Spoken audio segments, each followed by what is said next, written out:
प्रिय भक्तगणों, प्रयागराज महाकुंभ मेले के दौरान ये कहानी आपको जरूर सुननी चाहिए। किस प्रकार एक 12 साल की बच्ची को महाकुंभ में एक बाबा अपने साथ लेकर जा रहा था। उस बाबा ने बच्ची के साथ ऐसा काम किया जिसे देखकर आपके रोंगटे खड़े हो जाएंगे। दोस्तों, इस कहानी में हम देखेंगे कि किस प्रकार भगवान शिव अपने भक्तों की मदद करते हैं और किस प्रकार गंगा मैया सभी मनुष्य के दुखों को दूर करती है। इसलिए प्रिय भक्तगणों, कहानी को प्रारंभ करने से पहले हम आपसे निवेदन करते हैं कि आप इस वीडियो को पूरा अवश्य देखें और कथा को बीच में ना छोड़कर जाएं, क्योंकि भक्तों, आधी अधूरी कथा हमेशा आधा अधूरा ज्ञान देती है।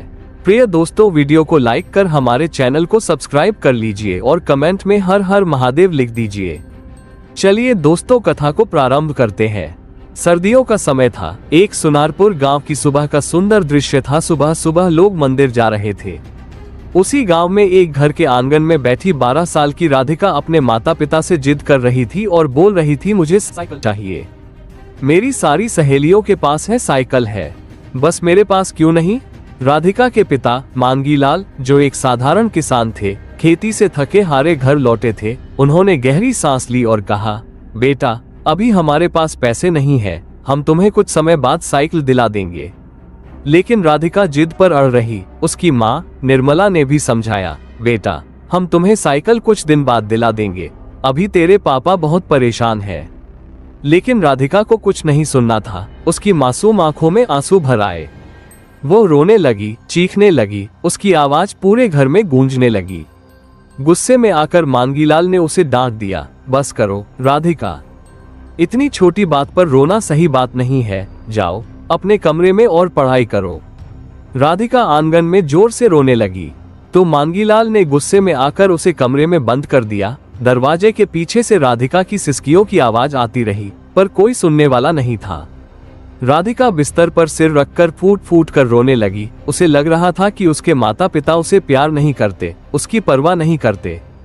धीरे धीरे रात होने लगी, लेकिन राधिका की आंखों में नींद नहीं थी। आंसू उसकी गालों पर सूख चुके थे, लेकिन दिल में एक अलग ही बेचैनी थी।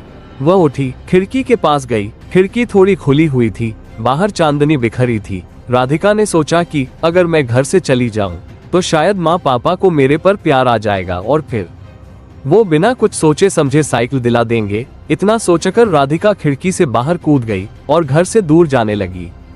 ठंडी रात में नंगे पैर, आंसू भरी आंखों से राधिका गलियों में भटक रही थी। घर छोड़कर जाने का फैसला तो कर लिया था, लेकिन अब उसे समझ नहीं आ रहा था कि कहाँ जाए। इसलिए उसने सोचा कि वह अपनी दोस्त प्रीति के घर जाएगी। राधिका प्रीति के घर जाने लगती है। रास्ते में इक्का दुक्का लोग दिख रहे थे, लेकिन कोई उस पर ध्यान नहीं दे रहा था।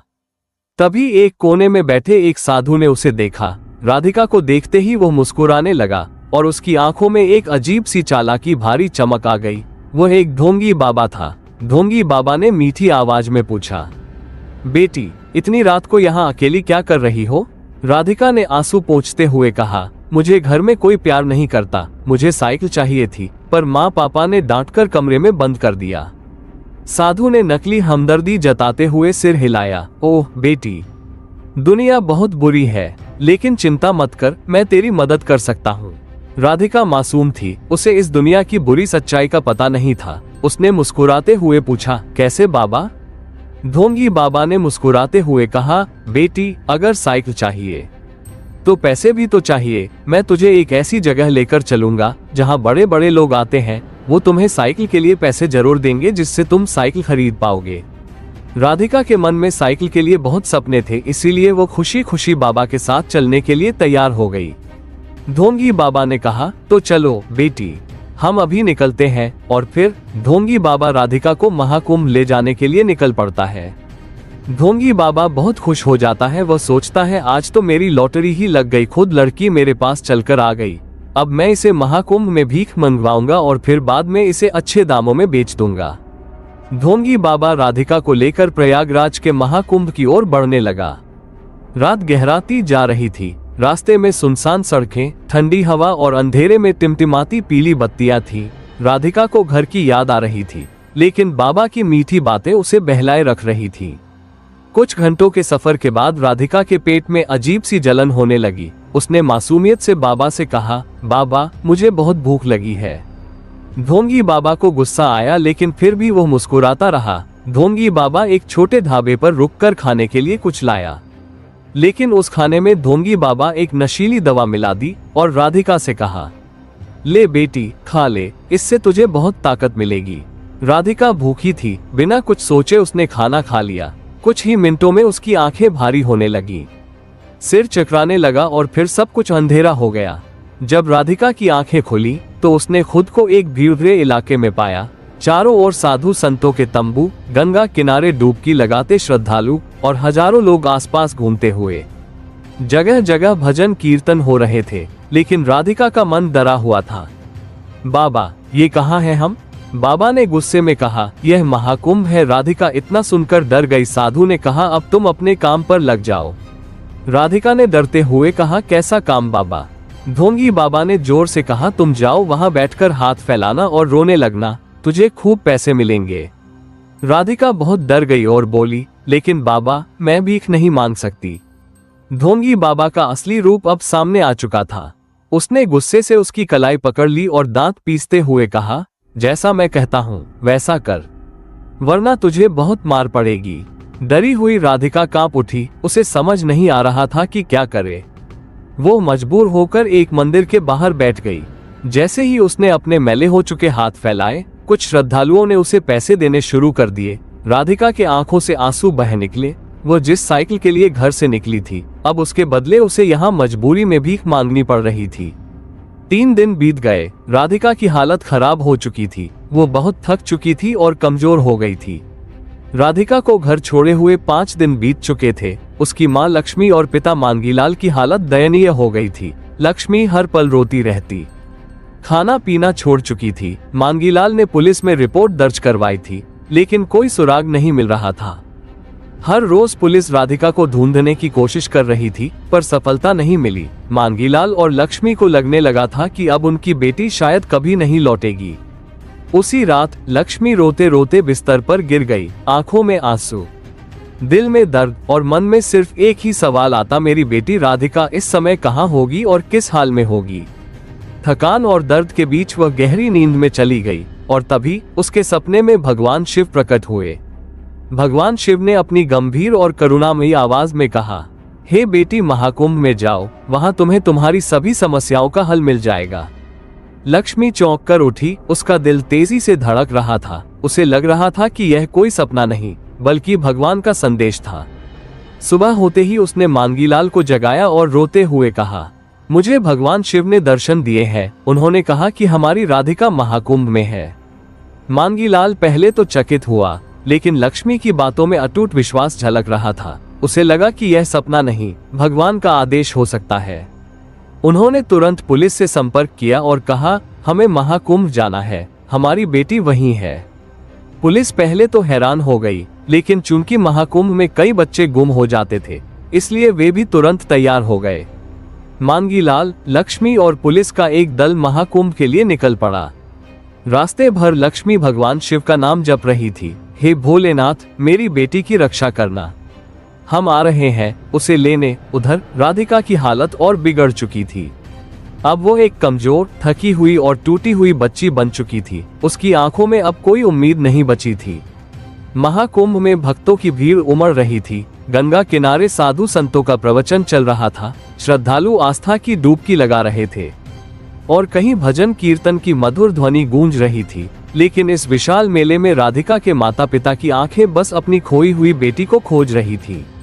पुलिस के जवान अलग अलग टुकड़ियों में बंटकर भीड़ में राधिका की तलाश कर रहे थे। स्पीकर में राधिका की गुमशुदगी की घोषणा कराई गई। लक्ष्मी की आंखों से आंसू थमने का नाम नहीं ले रहे थे। वो हर किसी से पूछ रही थी, क्या आपने मेरी बेटी को देखा है? उधर राधिका अपनी बदहाली में भीख मांग रही थी। उसकी आंखों के नीचे काले धब्बे पड़ चुके थे, शरीर कमजोर हो चुका था, लेकिन ढोंगी बाबा का डर उसे मजबूर कर रहा था। प्रिय भक्तगणों, उसी समय एक बूढ़ा साधु कांपते हुए कदमों से आया और राधिका के पास बैठ गया। बाबा की आंखों में एक दिव्य चमक थी, जिससे उनका चेहरा चमक रहा था। साधु जी ने प्यार से पूछा, बेटी, तुम यहाँ क्या कर रही हो? राधिका ने दुखी स्वर में कहा, मैं यहाँ भीख मांगने के लिए मजबूर हूँ बाबा।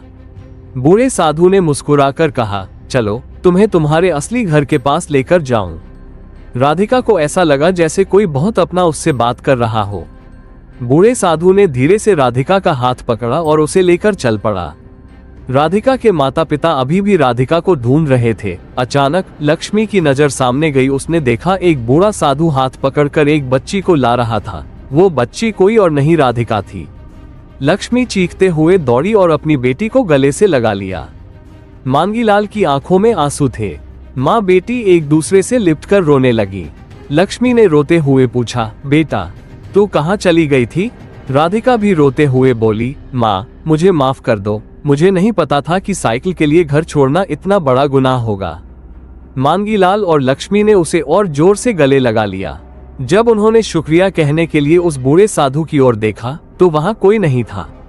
बूढ़ा साधु गायब हो चुका था। लक्ष्मी ने कहा, यह कोई साधारण व्यक्ति नहीं थे, यह वही व्यक्ति थे जो मेरे सपने में आए थे। ये खुद भगवान शिव थे जिन्होंने मेरी बेटी को बचाया। राधिका के माता पिता और वहां खड़े सभी लोग हाथ जोड़कर हर हर महादेव का जयघोष करने लगे। राधिका के मिलते ही पुलिस तुरंत सतर्क हो गई। एक पुलिस अफसर ने नर्म आवाज में पूछा, बेटा तुम्हें यहाँ कौन लेकर आया? राधिका की आंखों में डर भर आया। उसने कांपते हुए कहा, एक साधु बाबा मुझे यहाँ लेकर आए। उन्होंने कहा था कि मुझे साइकिल मिलेगी, लेकिन उन्होंने मुझसे भीख मंगवानी शुरू कर दी। वो बहुत बुरे इंसान है। राधिका की बातें सुनते ही पुलिस वालों के चेहरे सख्त हो गए। अफसर ने तुरंत अपने जवानों को आदेश दिया, चलो हमें उस ढोंगी बाबा को पकड़ना है। राधिका पुलिस को उस तंबू तक ले गई जहां बाबा ने उसे रखा था। वहां पहुंचते ही पुलिस को और भी कई मासूम बच्चियां दिखी जो डरी सहमी हुई थीं। जैसे ही पुलिस अंदर घुसी, ढोंगी बाबा भागने लगा, लेकिन पुलिस ने उसे घेर लिया। एक पुलिस वाले ने गुस्से में कहा, अब कहां भागेगा पाखंडी? बाबा ने झूठी हंसी हंसते हुए कहा, अरे मैं तो सिर्फ इन बच्चों की सेवा कर रहा था। लेकिन तभी एक पुलिस वाले ने राधिका से पूछा, क्या यही है वो आदमी? राधिका डरते हुए पीछे छिप गई, लेकिन फिर हिम्मत जुटाकर बोली, हाँ यही है वो बाबा जो मुझे यहाँ लेकर आए। इतना सुनते ही पुलिस ने ढोंगी बाबा को जोर से धक्का दिया और उसे हथकड़ी पहना दी। जब पुलिस ने तंबू की तलाशी ली तो उन्हें वहां और भी कई मासूम बच्चियां मिली। वे सब डरी हुई थीं, कमजोर थीं। अफसर ने आदेश दिया, इन सभी बच्चियों को उनके माता पिता से मिलवाओ, इस दरिंदे बाबा को जेल में डालो। पुलिस बाबा को लेकर चली गई और भीड़ में सभी लोग हर हर महादेव के नारे लगाने लगे। महाकुंभ में जब राधिका अपने माता पिता के साथ वापस लौटी तो उसकी आंखों में आंसू थे। उसने अपनी माँ का हाथ पकड़ा और कहा, माँ मैं बहुत बड़ी गलती कर बैठी, अगर मैंने जिद न की होती तो ये सब न होता। लक्ष्मी ने राधिका को गले लगा लिया और बोली, बेटा गलती इंसान से ही होती है, लेकिन भगवान शिव ने हमें दोबारा मिलाकर यह सिखाया कि लालच और जिद से बचना चाहिए। राधिका को अपनी गलती का एहसास हो चुका था। वो समझ गई थी कि माँ पापा की बातें हमेशा सही होती है। भगवान शिव ने अपनी कृपा से राधिका को बचाया, ढोंगी बाबा का अंत किया और सभी को एक बहुत बड़ा सबक दिया। प्रिय भक्तगणों, इस कहानी से हमें संदेश मिलता है कि परिवार से बड़ा कोई धन नहीं और माता पिता की बातों से बड़ा कोई उपदेश नहीं। प्रिय दोस्तों, यदि आपको ये कहानी अच्छी लगी हो तो कमेंट में हर हर महादेव अवश्य लिखें और अपने व्हाट्सएप ग्रुप में भी यह कहानी अवश्य शेयर करें, जिससे अन्य लोगों को भी इस कहानी का ज्ञान प्राप्त हो सके। दोस्तों, आप सुपर थैंक्स देकर हमारा सहयोग कर सकते हैं। आपका थोड़ा सा सहयोग भी हमारी बहुत मदद करता है। प्रिय भक्तों, ऐसे ही रोचक कहानियां पाने के लिए हमारे चैनल को सब्सक्राइब कर लीजिए और बेल आइकन को ऑन कर लीजिए।